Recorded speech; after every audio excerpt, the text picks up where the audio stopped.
Little Saint जेंथ Caribbean sea में मौजूद एक छोटा सा आइलैंड जो बाहर से देखने पर एकदम लग्जोरियस लगता है।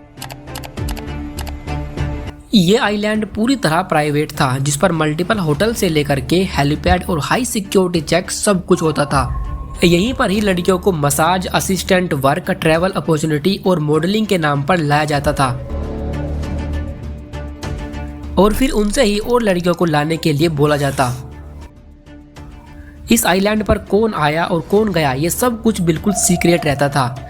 इस आइलैंड की एस्टिमेटेड वैल्यू 60 से लेकर के 80 मिलियन यूएस डॉलर और यही आइलैंड जेफरी एपस्टीन का हिडन अड्डा था।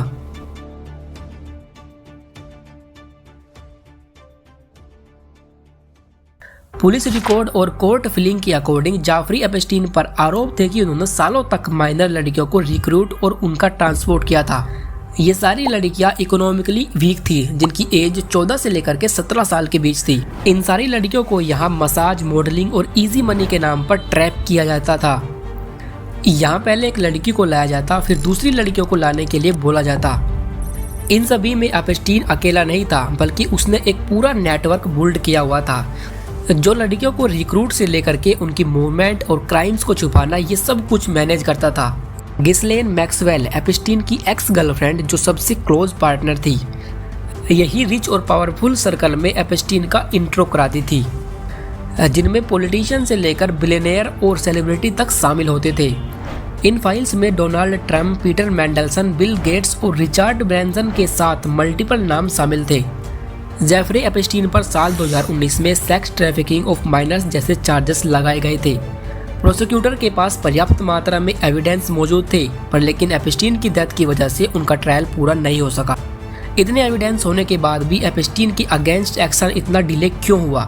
दरअसल अभी तक कोई भी एजेंसी या कोर्ट ये कंफर्म नहीं कर सके कि कितनी लड़कियों को सेंट आइलैंड पर ट्रांसपोर्ट की गई थी, क्योंकि एपस्टीन की ये सारी एक्टिविटी एकदम सीक्रेट होती थी। साल 2005 में पाल्म बीच में एक इन्वेस्टिगेशन शुरू हुई, जिसमें अंडरएज गर्ल्स के स्टेटमेंट लिए गए, जिसमें विक्टिम ने बताया कि एपस्टीन ने उनको मसाज के लिए 200 से 300 डॉलर ऑफर किए थे, लेकिन एपस्टीन के घर पर उनके साथ अब्यूज हुआ। एपस्टीन ने कहा कि अगर वो दूसरी लड़कियों को यहाँ लाएगी तो पेमेंट और इनमें से एक विक्टिम ने बताया कि उसने अपनी 6 फ्रेंड भी यहाँ लाई थी, जिनमें से कुछ 14 साल की थी। पुलिस ने इन सारे विक्टिम के आधार पर एक्शन लेना शुरू किया। उम्मीद थी कि एपस्टीन को हार्ड पनिश किया जाएगा, लेकिन एपस्टीन को मिला नॉन प्रोक्यूजिंग अग्रीमेंट, जिसमें एपस्टीन को बचा लिया गया और उन पर माइनर चार्ज लगाए गए, जिसमें उसको सजा के नाम पर 13 महीने जेल में रहना था और उसमें भी वर्क रिलीज अलाउड था। मतलब दिन में भी जेल से बाहर जाकर एपस्टीन काम कर सकता है और रात में वापस जेल में आ सकता है। इस लेजेंसी ने पब्लिक और विक्टिम में आउटरेज क्रिएट किया। साल 2009 में एपस्टीन जेल से बाहर आ गया और फिर से सब कुछ पहले की तरह ही चलने लगा।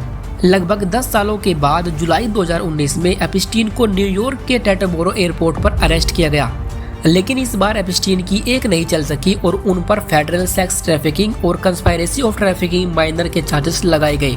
जेल से बचने के लिए एपस्टीन ने $77 मिलियन फेडरल कोर्ट को ऑफर किए, पर लेकिन कोर्ट ने एपस्टीन की बेल को रिजेक्ट कर दिया।